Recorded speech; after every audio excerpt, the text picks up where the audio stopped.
Hello and welcome to Ula Tea Leaf Readings. My name is Lenor, and this morning, it is morning today, I'm filming very early, and this morning we're going to be reading your tea leaves. This is a horoscope for Scorpio. If Scorpio is your solar, lunar, ascendant/rising sign, then this is a message for you. All right, let's get started. And so we have the art card, which is always, it's a wonderful card to get. It's not the easiest card. It really actually is quite complicated. I love this card because the more you look at it, the more details you notice, and it really is about these very core alchemical processes, the combinations of opposites and transmutation, the process of change that we go under as we we do different works within our life, right? Self-work, community work within our chosen career path, and so on. So it's kind of like, I see it as we're headed towards our vision, right? Our major goal, and getting refocused on that pathway. All right, we're gonna knock, and we're gonna see what these tea leaves want to tell us today. And so if you haven't subscribed yet, please think about doing that. You can hit that little bell. It'll let you know when the next readings are coming out. It is free to subscribe. Also, if you want to hit the like button or leave a comment, I would love to hear from you. Okay, so it looks like the first part I saw was over here. It looks like we have a masculine face. We have the eyes, we have the nose, the little mouth, maybe like a little goatee. It kind of reminds me of a satyr, kind of reminds me of like Pan, kind of reminds me of like I was gonna say George Washington. That's not. Abraham Lincoln. That's the one. And then immediately I think of, on Wayne's World. What was it? Baberham Lincoln? Anyway, sorry. So we have, it looks like kind of this masculine energy right here. One that kind of is commanding, right? Maybe kind of in a leadership role within family, maybe community, maybe it is in your workplace, but it does feel like somebody that you respect, okay? You respect their position, you respect, them as a human being, of course, but it feels like you've known them and they have earned the respect of those around them. Now, we have over here, it looks like a little wizard. Come on, look at the hat right there. A little wizard holding, I don't know, it looks like a wand. And it looks like they're kind of trekking up the mountain here, and you can see way up here. Now at the top, we also have the rooster. You can see the head, here's the body, and here's that little rooster tail. Now the rooster is symbolic of kind of a wake-up call in our lives, a little alarm going off. If you've ever lived near anybody who has chickens, but also has that rooster in the brood there, they're loud. And they don't just cock-a-doodle-doo early in the morning. They will go whenever they feel like it. But yes, it is. It's kind of that feeling. It is also really a energy of virility.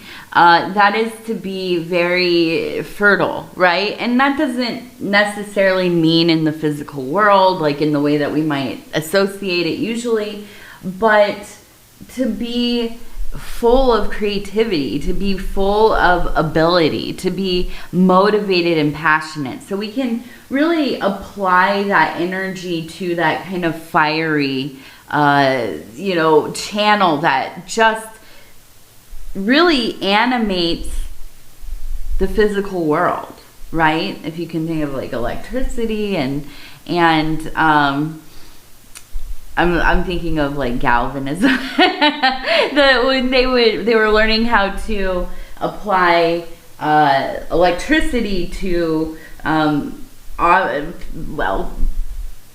bodies, basically, to see if they could stimulate the muscles, right? And you've probably seen, like, you know, historical records of these kinds of experiments happening and stuff. And they would do them in public, like out in the street. And so, yes, it is that's what comes to mind often. I think of, this force that really kind of flows through everything. And to see this magical character, this archetype, and we would probably really align that with the magician, and going up the hill, right, which really is kind of significant in alchemical terms as the magnum opus, right? And so this is our great works. These are the great endeavors of our life, right? Our true will, our spiritual path, our reason for existing. And so I feel like you are really in this place in your life where you're focused on kind of the macro, which is the bigger picture of your existence, right? Maybe not as focused on the immediate now little detail, but looking at, like, how can I kind of shift the way that I've been living so that I may honor this aspect of myself, this adventurer, this explorer, this thing that, and here, I mean, I really feel like this is so many of us. We spend so much of our time as adults pushing down that thing inside of us, that thing that pushes us. It's whispering to us. Every morning we wake up and we think, am I doing the right thing here? Am I going out into the world, spending my hours doing what honors myself, that honors my life, that honors the path, the reason that I've been manifested, right? I've chosen to be manifested here in this physical, corporeal body. But why? And I wake up every morning and I feel like there's something there. Am I going the wrong way? Should I be going right instead of left? Should I be working where I work? Am I in the right relationship? Am I doing what I know is meaningful to me? Even if it is something I have not entertained for many years. And you think about it and say, oh, well, that's just a dream of a person that is youthful and unbound and has a lot of free time, right? And we continue to push that feeling down until we can't anymore, right? And then it begins to either kind of cause some chaos in our lives. I think this is why we have the phenomena of midlife crises, right?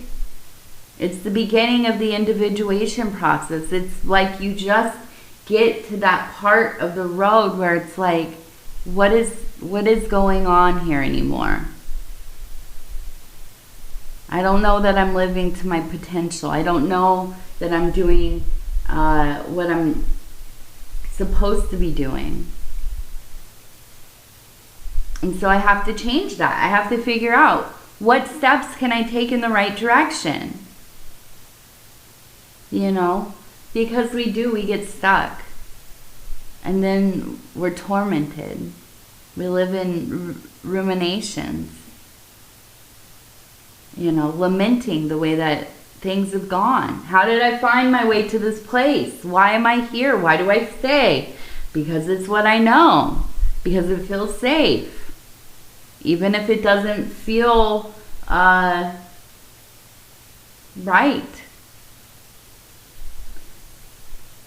But then, but then there are some of us, right, that just can't deal with it anymore. I always say to people, I'm in recovery, okay, so for substances. I've almost got like 10 years, right? God willing. And I don't sponsor at the moment, but I've sponsored quite a bit. I'm involved in the 12-step stuff and whatever. And so I talk to a lot of people who are often in pretty dire situations. They are suffering, right? Just like I've suffered. I still suffer sometimes. It is a thing that is every day, right? That has to be kind of looked after. And what I'll say to people is, you would be amazed what even just packing up and moving like 3 suburbs or towns over, moving across the state to a different region, moving to somewhere away from where you're at now. Now, it's not always just about moving. You can't run away from yourself. You can't run away from your demons, okay? That's not what I mean. But what I do mean is you could be living on one side of the city, move to a different neighborhood, and it's a whole other vibe. People are doing different stuff. There are different kinds of smells and artwork and it's a different energy. And it could change everything for you. It could change how you feel about the world. Now, will that feeling, the lamenting, sneak back in? Of course, and you have to do the work. But sometimes we need a reset. Sometimes we have to decide, I'm going up that dang old mountain. I'm going to do the hard thing. I'm going to pick the hard way because I know that's what's going to stick. I'm a believer in that too. The things that come easily to me, I'm grateful for, but they don't mean as much. When I have had to crawl hands and knees through hell, and I've learned the lesson, and I've gone through the ordeal, and I've found the blessings in my troubles, that's what I remember. That's what I stick to. That's what I honor. Because it's earned. And it just leaves a marker in your brain, right? You get near something that it's like if you've had food poisoning, right? And you smell the smell of whatever that thing was that you ate, and you say, never again. Oh no, never again. It's not just mental. It is like the full body is like, nah, get it out of here. And that's really what I feel like you are discarding the aspects of your life that don't belong anymore. You are turning towards that difficult work. And sometimes, the spiritual work is not something, we talk about a lot of spiritual work here, right? Getting on the path, honoring yourself, doing the traditions or, techniques or practices or whatever. But the spiritual work is in everything. Let me be very clear about that because I don't think I talk about that enough. Is that I'm not talking about like you're going to go find the money to go to some like silent retreat, although that, that would be dope, right? That would be cool. The work is so often, it really is. It's in the subtle. It's in those days that you're stuck in traffic for an hour. And you can decide, am I going to get angry about this? Am I going to be annoyed that this is the life I chose, I live in this area, I have to sit in my dang car all the time? Or are you going to take that time to do your inventory, to pray, to meditate within reason, right? If you're driving, stay focused. You know what I mean? Daydream. Explore the vast unknown of your mind. These are the places where the changes happen. You're doing laundry, you're scrubbing toilets, you're in the bath, you're brushing your teeth, you're sitting at the kitchen table drinking tea at 6 in the morning. These are the places where that spiritual work really happens. And so these are the places that we focus on, because this is where you can really implement change. Now, if you decide, I'm going to go live in a tree and be a monk,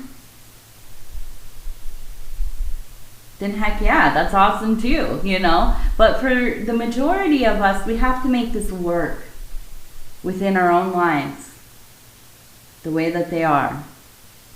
And as we implement that, it really becomes so much more easy to rearrange things, to see clearly what are my priorities, what's important, what is adding to my life, and what is not.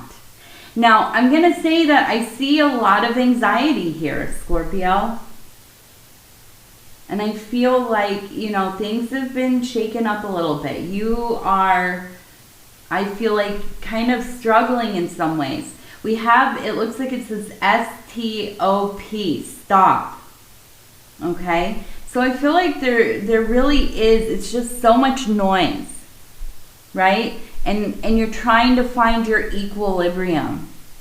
I just keep getting this feeling. It's like you're trying to be cool, trying to be okay, trying to trust in the process. But then it's like your mind gets going and you start worrying and you know, focusing on where is the next problem going to be, right? How am I ever going to figure this out? But you will. But you will. And I think a big part of what seems to be, I guess it's, I keep getting this phrase in my head, the only way out is through. And it's like I feel like you gotta lean into it, right?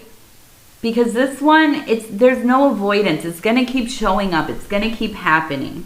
This is like too much of an existential deal, right? And so we also have, it looks like 2 birds up here, and these look like raptors, okay? So like maybe an eagle, a hawk, or something like this. There's just so much courage. I keep getting the word like valiant, right? And I feel like this period of time, you're going to feel alone. This is maybe going to be your lonely era. That's not to say there aren't people around you, but I feel like as you are making these changes in your life, the people in your immediate now might not understand you.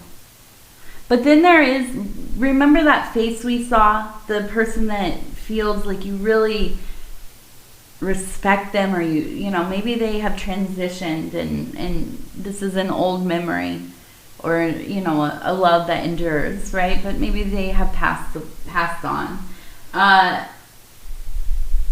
Whatever it is, I feel like this is a person that you grew up around, and they really showed you that sometimes you have to take risks. You can not grow in your comfort zone.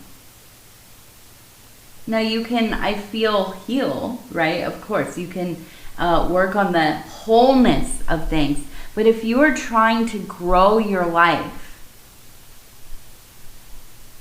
to reach those goals, especially in the physical realm, you have to get outside of your comfort zone. You have to push yourself.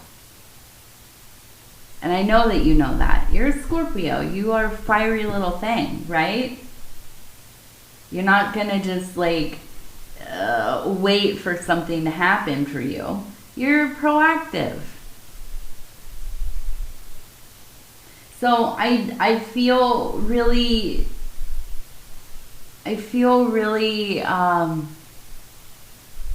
there's a little, it feels conflicted a bit, but it's all for the greater good, right? I feel like this is maybe one of those times in your life where, yeah, it would be wonderful to have a pal to like be right there with you doing the same work, you know, checking in with one another. But this particular thing, this is for you. And this is a time that you are going to have to kind of really go about it on your dolo, as they say, which is like by yourself, right? And so this is, you know, it's not easy, but it is most necessary. Now we have, it looks like the name Jim.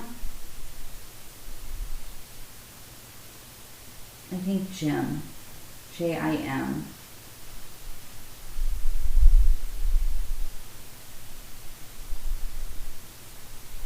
So we also have the number 2004, 2004.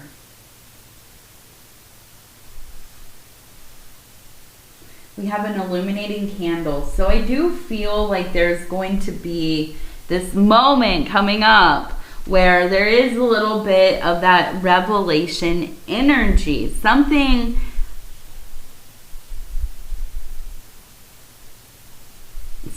being, there's the letter A, but it's a lowercase a.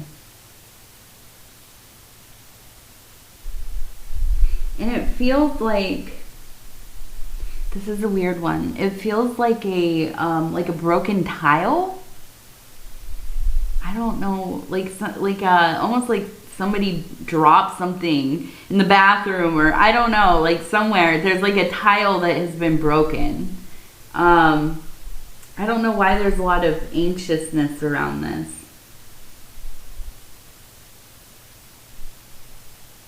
But I feel like, I don't know, it's we have the A, we have this tile. And I just feel, I keep thinking of like it's like a hallway or something. Like you're looking for a room.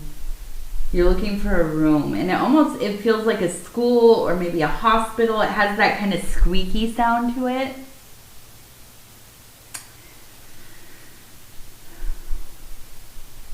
It doesn't feel urgent, but it feels kind of like I am starting to get worried, like I'm not going to find my way. Like I'm lost. There's not really a lot of people around. But I don't know what's there, because I can see you getting there, but I don't know what's there. And I feel like this is it. This is like a thing where, I don't know. There's a feeling of like not being told, right? Like I'm confronted suddenly by this big news. I wasn't told, and I'm trying to be like calm and supportive, but I'm also feeling very I don't know, like forgotten, or like you couldn't trust me with this information. Just hurt. And I feel like this is going to be like one of those ordeals for you where you have to decide, like, how are you going to react? And it's an opportunity for you to really kind of employ some of the like self-control and trying not to make this about yourself, because I feel like this is not about you. But it feels almost kind of like a betrayal. But I think that you know it's not, right? It's like, you know, we all have that. Like, we can't help but feel how we feel, but, you know, rationally, logically, right? We have to come around to understanding not everything's about us. People have so many reasons why they don't share information, right? And we can't always take it personally. And so I feel like it's, I don't know, I want to pull a card really quick. I feel like there needs to be some clarity. Okay, inspiration. Discovery. Okay. Power. I feel like this is just reiterating exactly what we talked about with the fire at the beginning. And now finding something out and trying to be in your power to control yourself. So let's see what else. Authority, lust, drama. Okay. So I feel like I almost wonder if this is a person that you have maybe a romantic or, benefited relationship with. And maybe it's just not on that level, or the dynamic is not such that you're like the first person that they would call. And maybe that's like what is, coming to the realization, like maybe this isn't what I thought it was, something like that. But I think also it's like there's just this energy of like wanting to be the closest one, if that makes sense. Like I want to be the one that knows how to love you and take care of you, but you're not giving me that opportunity. But the reality is, it's like, it's not about them giving you the opportunity. It's about them and their wellness, or whatever their path is.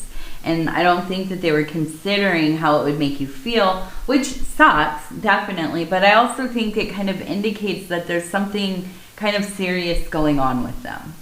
Okay? So I feel like that it's just kind of reiterating the same feeling. And with the drama, I feel like it's really about refraining as much as you can. Okay? And I say this as lovingly as I'm not indicting you all on being dramatic and causing, problems and stuff like that. Listen, we're all like that. And I always say as well, I'm a Virgo, solar Virgo. And I feel like Scorpio and Virgo are twinsies. And I always say, too, the Scorpio twinnie is the way cooler one, right? Sorry, Virgos. If you are a fellow Virgo and you're hearing this, I apologize, but it's true. It is true. Although I would say that Scorpio, you all get a bad rap. I mean, Virgos do as well, but not on the level that Scorpios do. So I'm sorry. I'm not trying to come for you. But, this is an issue that us Virgos work with, or are working on as well, right? We get frustrated so easily. Like, we expect people to be able to know what we want without us ever indicating it or knowing what the heck's going on. And if they don't do what we want in our mind, then we're mad or we're frustrated or, whatever. So that's really not the best quality. All right, let's see. Number 57. Number 57. 37. Yay! We got 57, 37, and 54. It was almost gonna land on 7. I would have lost it. All right, let's see. We have our oh gosh, what are these ones called? The Wild Offering Oracle. And these are from Tasha Silver, and they're beautiful. I love these cards so much. Okay, we're gonna just kind of flip through, stop where it feels right. And it says clarity. Let me trust my deepest instincts in all ways, especially when matters are unclear. May my own holy intuition always guide the way. May my own holy intuition always guide the way. Beautiful. All right, Scorpio, I'm going to tell you I love you because I do. And I am so thankful to spend this time with you. It's always such an honor to be able to bring these messages to you. And if you would be so kind as to like the video, it really does help the channel. And if you have not subscribed yet, please think about doing that. You can hit that little bell. It'll let you know when the next readings are coming out. It is free to subscribe. Also, if you would like to leave a comment, I would love to hear from you. I read all of my comments. And yeah, I think that's it. All right, Scorpio, I love you. Take care of yourself. We're going to talk in just a few days.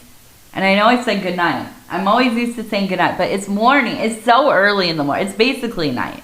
It's like 5 in the morning right now, so I have a big day today. I have to get up early and finish my readings so I can get to it. But yes, again, I love you. Take care. Good night. Good morning.